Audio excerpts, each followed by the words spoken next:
Assalamualaikum warahmatullahi wabarakatuh. Salam sejahtera untuk kita semua.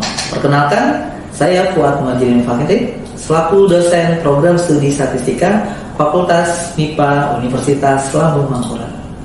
Saat ini saya akan menyampaikan tentang pernyataan diri dosen dalam unjuk kerja Tridharma Perguruan Tinggi atau disebut dengan PDD UKT PT, guna memenuhi kelengkapan persyaratan proses sertifikasi dosen gelombang 1 tahun 2025 yang diselenggarakan oleh Kementerian Pendidikan Tinggi, Sains dan Teknologi. Pada kesempatan kali ini, saya akan menyampaikan pemaparan materi mata kuliah yang saya ampu, yakni mata kuliah pengantar sains data, yang dimana mata kuliah ini merupakan mata kuliah wajib program studi statistika dengan kode mata kuliah JIBJ 3302 dengan bobot 3 SKS dengan total pertemuan sebanyak 16 pertemuan, yang dimana diantaranya 14 pertemuan itu mencakup penyampaian materi dan 2 pertemuan untuk ujian tengah semester dan ujian akhir semester yang diselenggarakan pada semester ganjil, yaitu pada semester 3. Untuk mempelajari mata kuliah ini tidak memerlukan mata kuliah prasyarat. Dalam mata kuliah ini diharapkan mahasiswa mampu mengidentifikasi tipe dan struktur data serta konsep dari analisis data eksploratif dan analisis data konfirmatori, baik dalam penyajian visualisasi data dan eksplorasi data. Adapun materi-materi yang akan dibahas dalam mata kuliah ini, yang pertama adalah tipe dan struktur data, yang kedua konsep analisis data eksploratif dan analisis data konfirmatori, yang ketiga adalah visualisasi data, keempat adalah pre-processing data, kelima transformasi dan reduksi data, dan yang keenam adalah deteksi missing value dan outlier. Capaian pembelajaran lulusan yang diharapkan akan dicapai oleh mahasiswa antara lain, yang pertama, memiliki kemandirian intelektual dalam berpikir kritis sebagai pembelajar sepanjang hayat berdasarkan nilai-nilai Pancasila dan nilai kejiwaan wajah sampai ke putih.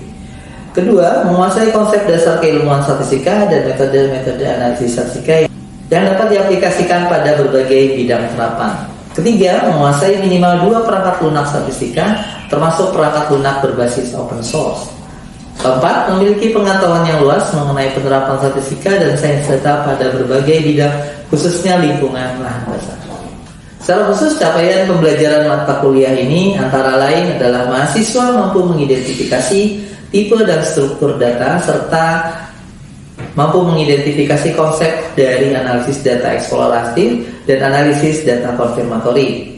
Yang kedua, mahasiswa mampu menyajikan data secara visualisasi, baik secara diagram maupun grafik dengan perangkat lunak. Yang ketiga, mahasiswa mampu mengidentifikasi eksplorasi data. Metode pembelajaran yang digunakan pada mata kuliah ini adalah Problem Based Learning atau PBL, yang dimana Problem Based Learning ini adalah metode pembelajaran yang menempatkan siswa pada situasi masalah nyata sebagai pemicu untuk belajar. Adapun penilaian yang diterapkan pada mata kuliah ini mencakup beberapa poin, yaitu keaktifan atau presensi sebesar 5%, tugas 10%, praktikum 15%, ujian tengah semester 35%, dan ujian akhir semester 35%. Berikut akan ditayangkan video pembelajaran secara singkat pada mata kuliah pengantar sains data. Selamat menyaksikan. Assalamualaikum warahmatullahi wabarakatuh. Waalaikumsalam. Sore semuanya. Sehat? Oke, kita ketemu lagi ya di mata kuliah pengantar sains data, yang mana materi ini sambungan dari pertemuan sebelumnya, masih membahas terkait visualisasi data. Yang mana di pertemuan sebelumnya kita sudah bahas terkait visualisasi data untuk tipe, kategori, dan kontinu. Itu salah satunya ada bar chart, kemudian ada linear chart, pie chart, dan lain sebagainya. Nah, kita masuk ke visualisasi data yang kedua, yang mana kegunaan visualisasi data ini dikhususkan untuk menentukan sebaran dari suatu data, ya. Baik, nah ini pengantarnya. Jadi sebaran data itu adalah informasi mengenai keberagaman suatu data, ya, dari variabel atau perubahan dari data tersebut. Nah, di mana informasi visualisasi data ini antara lain didapatkan nilai atau sebaran yang dominan dan minoritas dalam data. Ya. Tahu dominan dan minoritas? Dominan itu yang seperti apa? Minoritas itu yang seperti apa? Oke, kalau dominan itu yang lebih banyak, kemudian kalau yang minoritas itu yang lebih sedikit. Nah, ini sama halnya dengan data seperti itu gitu ya. Kalau kita ingat bahwa data itu ada yang nilai modus gitu ya. Nah, modus itu persis dia adalah data yang paling banyak atau paling sering muncul sehingga dikatakan sebagai nilai yang dominan. Kemudian nilai minoritas itu adalah nilai yang sedikit sekali ditemukan gitu ya, atau dia frekuensinya keluarnya hanya satu atau lebih sedikit ya. Kemudian yang kedua itu adalah perbandingan sebaran frekuensi yang merata atau mengumpul pada nilai tertentu. Nah, kegunaan dari visualisasi data ini kita akan mengetahui sebaran datanya itu rata nggak untuk tiap nilai, ataukah mengumpul dalam skop sebaran tertentu. Ya. Kalau kalian masih ingat di mata kuliah sebelumnya, itu ada istilah kurva normal, ya, bentuknya simetris. Kemudian ada yang semakin dia berada di antara nilai rata-rata, maka dia akan terkesan mengumpul. Ya. Kemudian dapat mengenali tingkat keheterogenan nilai. Nah, sama halnya di sebelumnya, keseragaman ini menentukan bahwa dia terkait nilai variannya. Semakin besar nilai varian, maka data itu akan semakin beragam, gitu ya. Sama kayak istilah varian dalam tipe atau jenis kendaraan bermotor. Gitu ya. Makin banyak variannya berarti tipe-tipenya banyak macam-macam. Kalau semakin seragam berarti variannya semakin ya. Nah, kemudian di sini sebagai catatan, kalau seandainya pengubah atau variabel numerik itu hanya memiliki nilai yang terbatas dalam visualisasi data, kita cukup hanya menggunakan bar chart seperti yang sudah kita lakukan di pertemuan sebelumnya. Ya. Oke, baik, selanjutnya kita masuk ke visualisasi data yang pertama untuk menentukan sebaran datanya. Nah, di sini ada Steam and Leaf. Ada yang tahu Steam and Leaf apa? Data dan daun. Oke, betul sekali.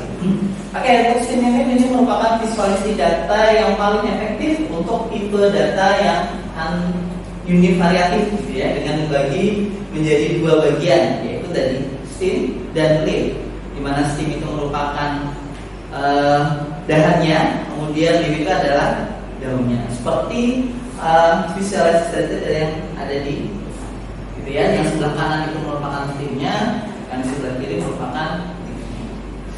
Di mana tujuan utama diagram Steam Leaf ini adalah pengamatan kesimetrisan sebaran. Seperti hal yang sudah disampaikan, untuk sebaran data ini kita mengetahui seberapa simetris data tersebut, ya, seperti halnya di normalitas data. Kemudian yang kedua adalah keberagaman data. Yang ketiga adalah deteksi kecilan atau outlier atau nilai ekstrim. Kemudian yang keempat ada titik pemusatan data, dan yang terakhir adalah kesenjangan data. Nanti kesenjangan data ini sama halnya dengan yang tadi ya, dominan dan minoritas data. Oke, selanjutnya ada histogram. Ada yang sudah tahu histogram? Oke, tahu ya. Nah, pertanyaannya adalah apa bedanya bar chart dengan histogram? Ada yang bisa jawab? Oke, silakan. Oke, bagus sekali. Ada pendapat lain?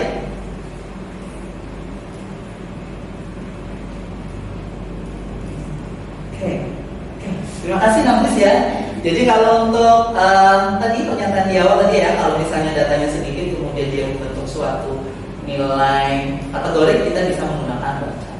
Kemudian kalau untuk histogram itu datanya sifatnya continuous, bersambungan ya. Kalau kalian ingat istilahnya ada data kelas gitu ya, nilai atau data yang bersifat interval. Nah, itu kita bisa gunakan histogram sebagai visualisasi datanya ya. Nah, histogram penting untuk menampilkan informasi. Yang pertama adalah mengenali dengan cepat ukuran pemusatan data ya. Ukuran pemusatan data sudah tahu ya, apa aja? Rata-rata, median, modus ya, itu yang biasanya kita gunakan untuk cross check pemusatan data. Kemudian mengenali pola penyebaran data dengan mudah, sama halnya dengan stimulus tadi. Di histogram itu akan terlihat gitu ya seberapa simetris datanya. Ya. Kemudian memahami bentuk penyebaran simetris atau skewness, yaitu kemencengan dari kurvanya. Kemudian sama halnya dengan simetris juga deteksi pensil atau outlier. Nah ini tipe-tipe histogram. Ada yang pertama ada simetrik, kemudian ada menceng kiri, ya, kemudian ada menceng kanan, kemudian ada uniform, kemudian ada bimodal, multimodal, ya.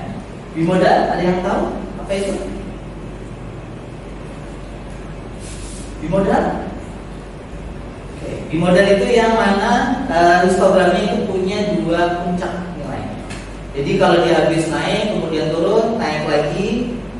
Itu kalau dia hanya ada dua puncak berarti dia namanya bimodal.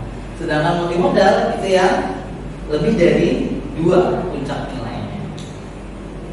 Nah ini yang density plot, di mana density plot ini berupa kurva dugaan fungsi kepekatan peluang, itu PDF ya, seperti di distribusi peluangnya.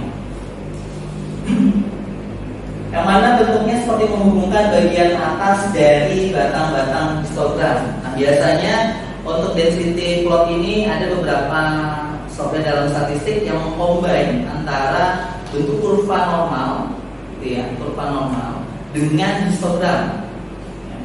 Nanti kita akan praktekkan setelah materi ini selesai, kita akan coba praktekkan bagaimana tampilan untuk density plot ini dengan histogram.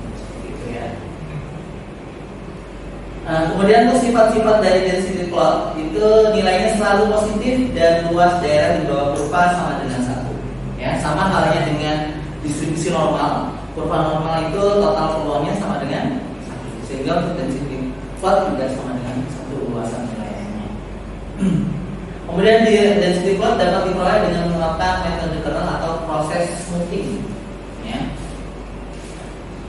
Kalau dilihat di tampilan ini, proses smoothing itu adalah mensemutkan dari histogramnya. Kalau kita ngikut pucuk-pucuk tiap histogram nanti bakal kaku ya bentuknya. Maka sehingga perlu adanya fungsi kernel atau fungsi smoothing untuk menampilkan menyesuaikan dengan kondisi kurva. Oke. Selanjutnya yang ketiga di sini ada box plot. Ada yang sudah tahu terkait box plot? Ya, oke. Jadi box plot di sini dibangun dengan mengidentifikasi beberapa nilai statistik numerik ya. Yang pertama itu ada kuartil, kemudian ada median, kemudian ada whisker, yaitu nilai maksimum atau nilai di atas, kemudian ada nilai minimum atau nilai di bawah minimumnya sebagai toleransi dari segala nilai tersebut. Nah seperti yang ditampil di atas ini ya, median, kemudian kuartil 1, kuartil 2, kuartil 3. Median sama dengan kuartil 2.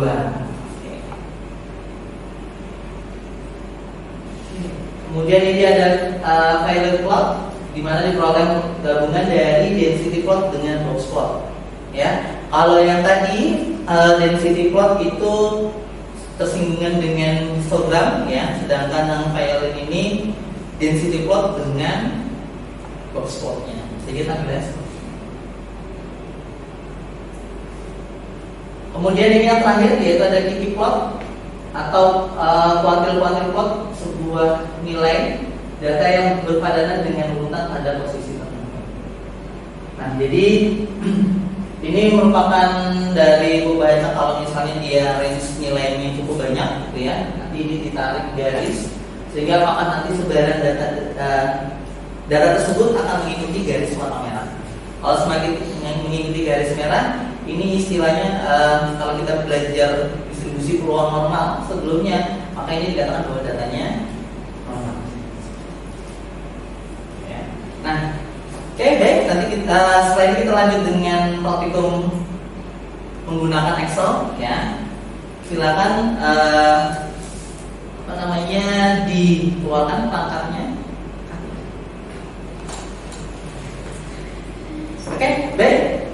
Terima kasih.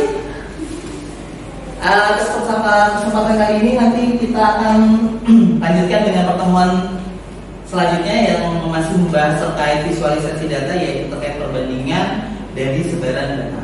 Jadi membandingkan dua data dengan punya visual masing-masing atau seperti apa, gitu ya. Baik, tugas selanjutnya silakan mengeksplorasi data lagi, lebih banyak lagi, harapannya dari sumber-sumber yang terverifikasi, yaitu bisa dari BPS, bisa dari lembaga-lembaga lainnya. Kemudian silakan praktekkan dari paparan visualisasi data hari ini. Oke, terima kasih sekali lagi. Assalamualaikum warahmatullahi wabarakatuh. Waalaikumsalam.